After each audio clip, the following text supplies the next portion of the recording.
भी ऊपर में गिर गया, उसका डायबिटीज लीन हो गया,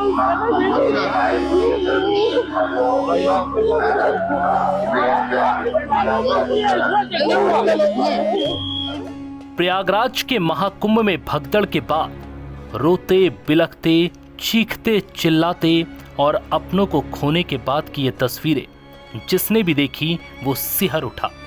हादसे के बीत जाने के बाद भी इसका दर्द उन लोगों के लिए कभी ना खत्म होने जैसा है जिन्होंने इस हादसे में अपनों को खो दिया।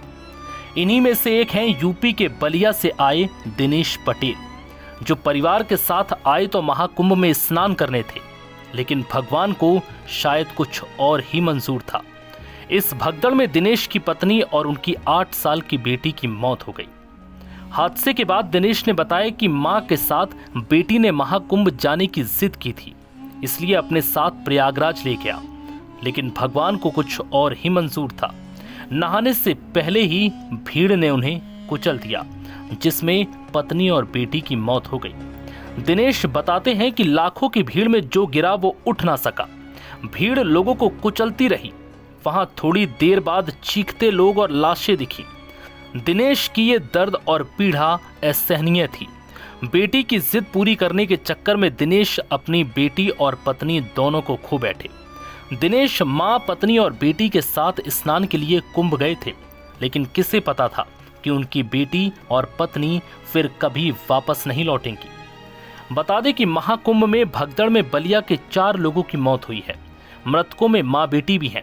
इस घटना से 2 गांवों में शोक है। फेफना के नसीराबाद गांव से दिनेश पटेल की मां ललिता देवी, पत्नी रीना पटेल और बेटी रोशनी के साथ स्नान के लिए गए थे। परिजनों ने बताया कि भगदड़ में रीना और रोशनी की दबकर मौत हो गई। भगदड़ में दूसरे गांव नगरा के वार्ड नंबर 4 की 2 महिलाएं मीरा सिंह और रिंकी सिंह की भी जान चली गई। दिनेश और जोखू की तरह ही यूपी से लेकर बिहार तक के जिलों से ऐसी ही कहानियां सामने आ रही हैं। अब तक यूपी के 16 लोगों की मौत हो चुकी है।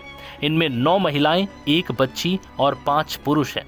दूसरे राज्यों के भी करीब 15 लोगों की जानें गई। वहीं डीआईजी ने हादसे की वजह बताई।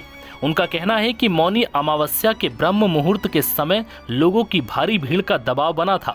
मेला क्षेत्र में भारी भीड़ के कारण अखाड़ा मार्ग पर कई बैरिकेड्स टूट गए। दूसरी ओर स्नान के लिए लोग बैठे हुए थे, जिनको भीड़ ने कुचलना शुरू कर दिया। इसके बाद पुलिस ने तुरंत राहत बचाव का कार्य शुरू किया और एम्बुलेंस के लिए ग्रीन कॉरिडोर बनाया। इसकी मदद से लगभग 90 घायलों को अस्पताल पहुंचाया गया। दुर्भाग्य से उनमें से 30 श्रद्धालुओं की मौत हो गई। कुछ घायल घर भेज दिए गए। 36 लोगों का अस्पताल में इलाज भी चल रहा है। वहीं सरकार ने मृतकों के परिवार को 25-25 लाख रुपए मुआवजे का ऐलान किया। वहीं अखिलेश यादव ने इस हादसे पर दुख जताया और सरकार को घेरा। उन्होंने सवाल उठाए कि अगर इंतजाम अच्छे होते तो शायद ऐसा नहीं होता। बता दें कि 28 जनवरी की देर रात करीब 1:30 बजे प्रयागराज के संगम नोज इलाके में भगदड़ मच गई। प्रशासन के मुताबिक 30 लोगों की मौत हुई है।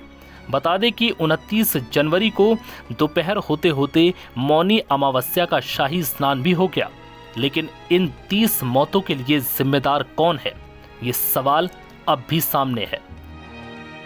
नव भारत टाइम्स की रिपोर्ट।